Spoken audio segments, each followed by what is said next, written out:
मैं सबसे पहले श्रीमान राहुल गांधी इनको अपील करना चाहता हूं और चुनौती भी देना चाहता हूं कि अगर उनमें हिम्मत है और वो सचमुच विद्यार्थियों का हित चाहते हैं तो संसद में चर्चा करें।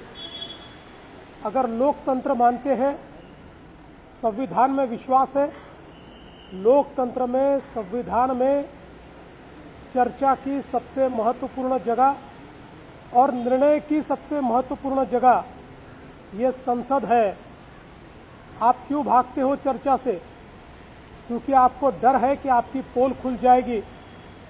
जिस प्रकार से आपके शासन में कर्नाटक में पेपर लीक हुए, जिस प्रकार से आपके शासन में तेलंगाना में पेपर लीक हुए, राजस्थान में जब आपकी सरकार थी 8 बार पेपर लीक हुए, और इतना ही नहीं तो पंजाब के आपके शासन में भी, आप पार्टी के शासन में कम से कम 3 बार पेपर लीक हुए। केवल हमारे जो विद्यार्थी है इनके कंधों पर बंदूक रखकर राजनीति करना बंद कीजिए। अगर आपके पास सवाल है तो जवाब मांगिए, अगर सुझाव है तो सुझाव दीजिए और उस पर अमल करने के लिए सरकार को मजबूर कीजिए। लेकिन आपको किसी भी छात्र से कोई लेन देन नहीं है, आपको कोरी राजनीति करनी है। इसलिए मैं वापस कहता हूं, ये भगोड़ापन छोड़िए और संसद में आकर चर्चा करने की हिम्मत दिखाइए। राहुल गांधी और विपक्षी नेताओं को ये चुनौती है कि आप संसद में आकर चर्चा करके दिखाइए। और विशेष रूप से जिस प्रकार से प्रधानमंत्री जी ने इस समूची घटना पर एक कड़ी कार्रवाई शुरू की है, फास्ट ट्रैक कोर्ट तैयार करके जिन्होंने पेपर लीक किया ऐसे लोगों को सजा दी जाएगी। नीट की री एग्जाम भी बिना किसी मसले के पूरी की गई है, जिससे आगे के एग्जाम का रास्ता भी खुला है। मुझे ऐसा लगता है प्रधानमंत्री जी पर विश्वास रखना चाहिए। जिस कांग्रेस की सरकार में, यूपीए की सरकार में शिक्षा का बजट मात्र 8,000 करोड़ रुपया होता था, आज 1,39,000 करोड़ रुपए पर यह शिक्षा का बजट पहुंचा है। देश में जो हमारे आइकॉनिक इंस्टीट्यूशंस है, आईआईटी हो, एम्स हो, अलग अलग प्रकार की इंस्टीट्यूशंस में अवसर खुले हैं, उसका विस्तार हुआ है। विद्यार्थियों के हित की बात ये मोदी जी की सरकार ने की है। इसलिए मैं वापस कहना चाहता हूं, हिम्मत हो तो संसद में आओ, चर्चा करो। सर, छात्रों आज राहुल गांधी सहित सर्व विरोधी पक्षाला माझं आव्हान आहे, पळपुटेपणा सोडा आणि संसदेमध्ये चर्चेला समोर जा। विद्यार्थ्यांचे खरे कैवारी असाल तर हिम्मत दाखवा। लोकशाहीमध्ये निर्णय रस्त्यावर होत नाही, तो संसदेत होतो। जर देशाच्या संविधानावर विश्वास असेल तर संसदेत चर्चा करा। उत्तर पाहिजे असतील संसदेत मागा। तुमच्याकडे जर काही कल्पना असतील, संकल्पना असतील तर त्या प्रत्यक्षात आणण्याकरता सरकारला मजबूर करा। पण आंदोलनाच्या भरोशावर आपली राजकीय पोळी भाजणं बंद करा। या ठिकाणी खरोखर विद्यार्थ्यांच्या हिताचे निर्णय घ्यायचे असतील तर चर्चेच्या माध्यमातूनच ते होतील। मोदीजींनी विद्यार्थी हिताला सर्वोपरी ठेवण्याचा निर्णय घेतलेला आहे आणि विशेषतः पेपर लीकच्या संदर्भात फास्ट ट्रॅक कोर्ट तयार करून या सगळ्या अपराध्यांना शिक्षा देण्याचा निर्णय मोदीजींनी केलेला आहे। मला असं वाटतं की या संपूर्ण प्रकरणामध्ये एक अत्यंत कडक भूमिका मोदीजींनी घेतली।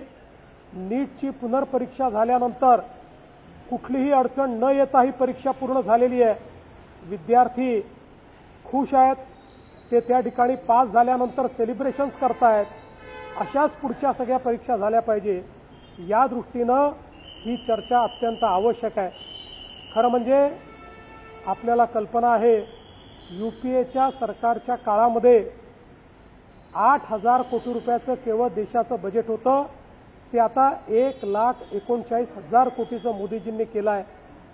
IIT असेल, एम्स असेल, सगळ्या आयकॉनिक संस्थांची संख्या वाढवली, सीट्सची संख्या वाढवली, मेडिकल एज्युकेशन, MBA, इंजिनिअरिंग या सगळ्या क्षेत्रांमध्ये नवीन संधी या विद्यार्थ्यांना मोदीजींनी उपलब्ध करून दिल्या आहेत.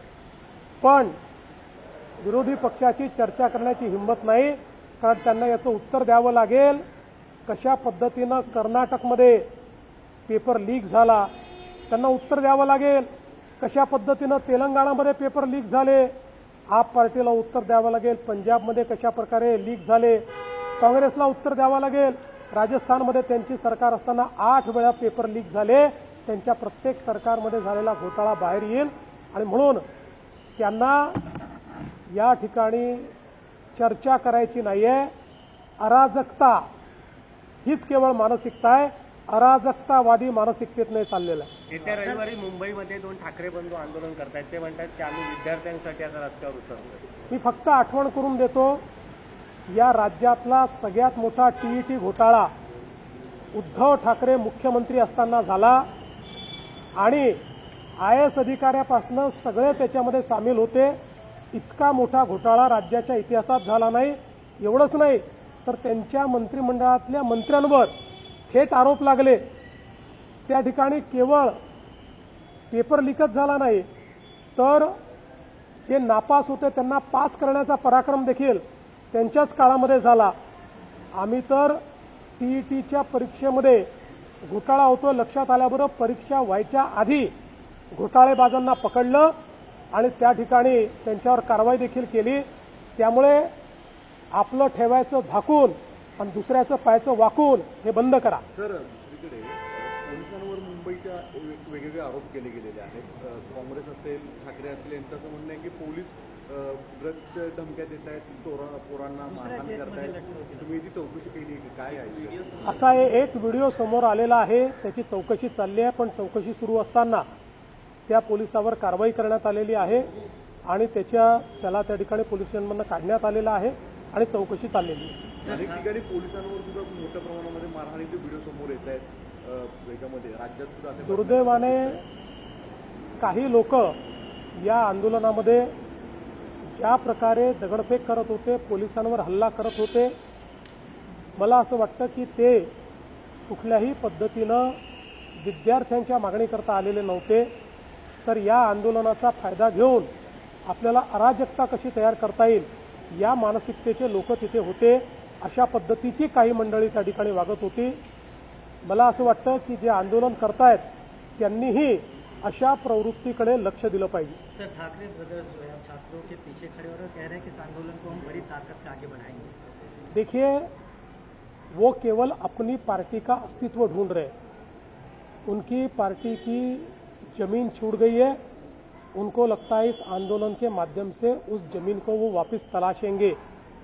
मैं याद दिलाना चाहता हूं, महाराष्ट्र का सबसे बड़ा TET का घोटाला उद्धव ठाकरे जी जब मुख्यमंत्री थे तब हुआ.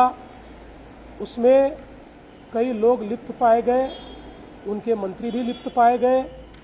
इतना ही नहीं तो उनके काल में हमने ये भी देखा कि पीछे से रिजल्ट में मार्क्स बढ़ाकर रिजल्ट चेंज करके और लोगों को पास किया गया. अब किस मुंह से वे यहां पर इस बात के लिए बात कर रहे हैं? ये केवल राजनीतिक जुमला है. मुंबई की बात करें तो कुछ वीडियो मुंबई पुलिस के वायरल किए जा रहे हैं और ये कहा जा रहा है कि पुलिस दूसरे मामलों में विद्यार्थियों के फंसाने की बात कर रही ताकि वो प्रोटेस्ट करने सड़कों पे न उतरे. एक वीडियो सामने आया है जो बिल्कुल गलत है. हम उसकी निंदा करते हैं.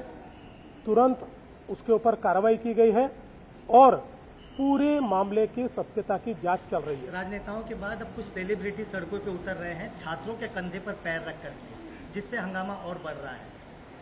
देखिए, मैं इतना ही कहना चाहता हूं, हो सकता है कि कुछ सेलिब्रिटीज बहुत अच्छे मन से उतर रहे हो, पर कई सेलिब्रिटीज ऐसा भी ध्यान में आ रहा है कि रील बनाने के लिए या फिर एक प्रकार से ये आंदोलन चल रहा है तो इसके कंधे पर चलकर हम कैसी पॉपुलैरिटी ले पाए, इसका भी प्रयास करें। सब प्रकार की प्रवृत्ति होती है, कोई खराब होता है कोई ठीक होता है। मोदी आणि पवारांच्या भेटीला राज ठाकरे जंतर मंतर म्हणतात, काय करायचं?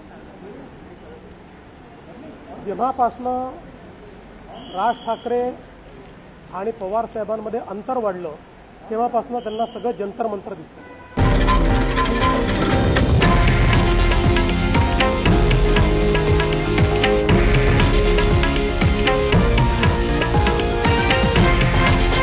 हे आहे देशातील नंबर 1 न्यूज नेटवर्क आणि आपण पाहत आहात TV9 मराठी, एकमेव।